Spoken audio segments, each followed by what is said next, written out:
Hello, I'm Richard Murphy, and this is the fifth and final video in a series that I am making on tax havens. I've talked about what tax havens are, how they're used, how they undermine regulation, and how that is abusive. So the obvious final question to ask is, what can we do about tax havens? And to me, that's always been the key issue, because I've never been interested in campaigning on something where I have no solution to the problem that I'm looking at. That to me is much like a waste of time. So what can we do about tax havens? The whole reason why I was so interested in identifying tax havens as secrecy jurisdictions was to highlight the fact that they provide this critical product, which is a veil of secrecy to hide the activities that take place there from the countries that really need to know about it. So once we'd identified this fact that this was the abuse that was really taking place, without which there could be no tax haven abuse, there could be no abuse of environmental competition law and other such things, then it was obvious the direction in which we had to travel to beat tax haven activity. And there are really three ways that tax havens have been tackled.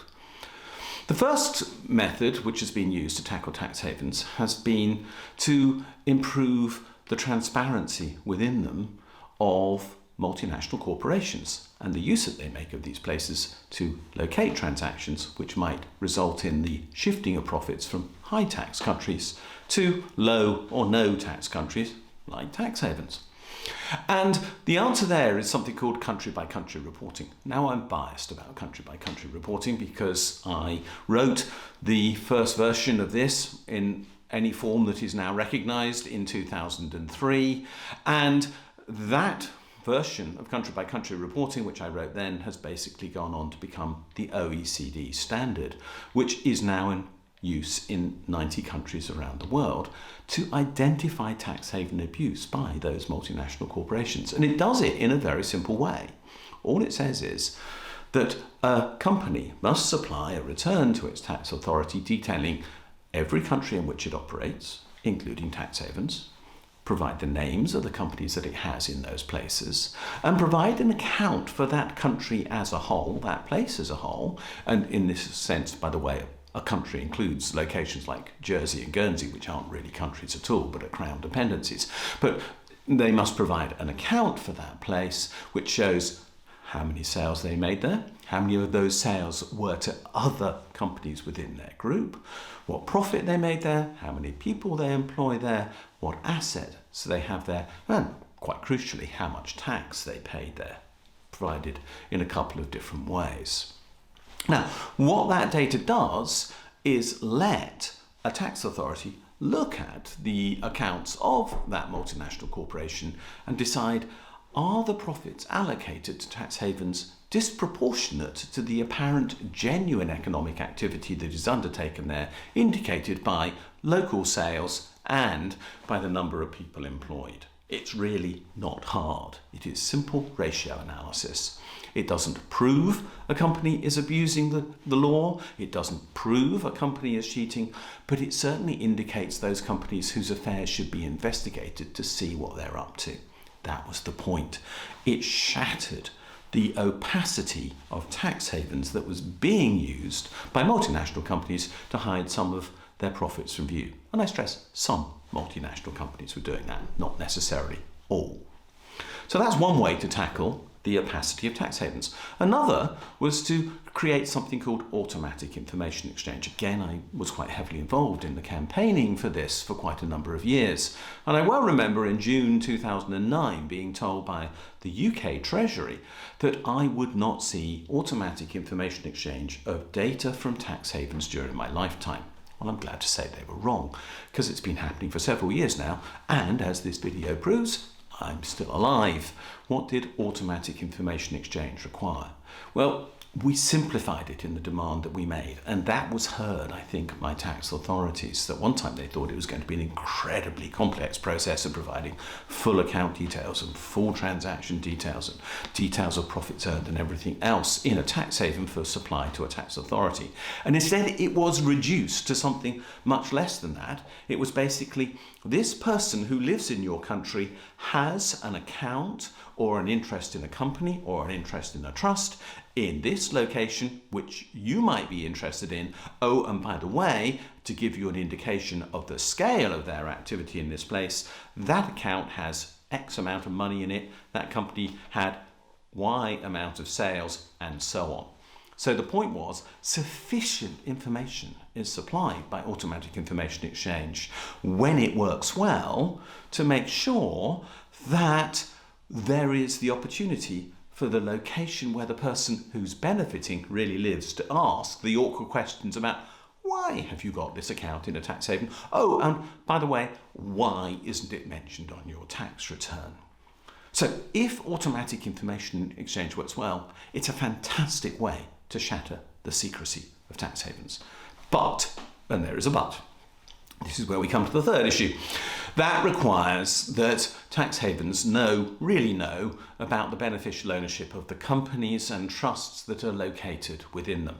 And I have to be honest with you, I don't believe that they do that as yet, because I do not believe that they have effective company registries, nor do I believe they have effective trust registries. Companies and trusts are the two most common vehicles used to structure transactions inside a tax haven. Yet, let's be honest, most people who go to a tax haven don't want to record transactions there in their own name, unless they have every intention of declaring the income in their own country anyway. Some people do that, that's fine. But the vast majority of people don't want to disclose the transactions that they undertake in a simple, straightforward way when they use a tax haven. I'm sorry, but I still believe that to be the case. Otherwise, why would you go there? There would be an easier way to achieve the outcome in most cases without putting a tax haven into your transaction sequence. So, companies and trusts are used to disguise the ownership of transactions. If company registries do not really demand information from those who manage those companies and trusts as to who the genuine beneficial owners of these arrangements are, and if trustees don't do the same, or if those companies and trusts are linked together in complex ways that makes the tracing of the ownership and benefit of these whole series of structures in a way that makes them very hard to identify, then automatic information exchange will not work. I believe that is the problem that we still face. I still think opacity is possible as a consequence, and I'm sure that there is abuse still going on as a result of what I would call layering, putting a company in one location, owned by a company in another location, owned by a trust in another location, with directors in a fourth location and the bank account in a fifth location. This, by the way, is what I was told when, in 1982, I was first instructed in the use of tax havens by my then employer, Pete Marwick Mitchell & Co., was the way to ensure you got secrecy, and it still remains the case today. So, if people are willing to invest enough, I don't believe we have as yet sufficient data to be able to make automatic information exchange work to the extent that we want. And the way to get round that is to actually improve the quality of company registries and trust registries in all countries, including, for example, the UK, where our company registry is pretty inadequate and a trust registry doesn't exist at all. Not on public record. Put this information on public record so people can scrutinise it. There is nothing like the sunlight of transparency to be a disinfectant for abuse. David Cameron once said that, and I will agree with him. And then require the same of tax havens. The UK is supposedly doing that of its tax havens, but dragging its feet appallingly on this issue. And we have to make this change. We have to impose this requirement, because only then can we stop the tax haven abuse to our economies, to the rule of law in our countries, and to our democracies. So we have the opportunity to beat tax havens. We know how to do it now. We just have to get on and deliver that outcome for the benefit of everyone in society. Tax havens cause harm. It's time we brought their abuse to an end, and that is the end of this video sequence. Thanks for watching.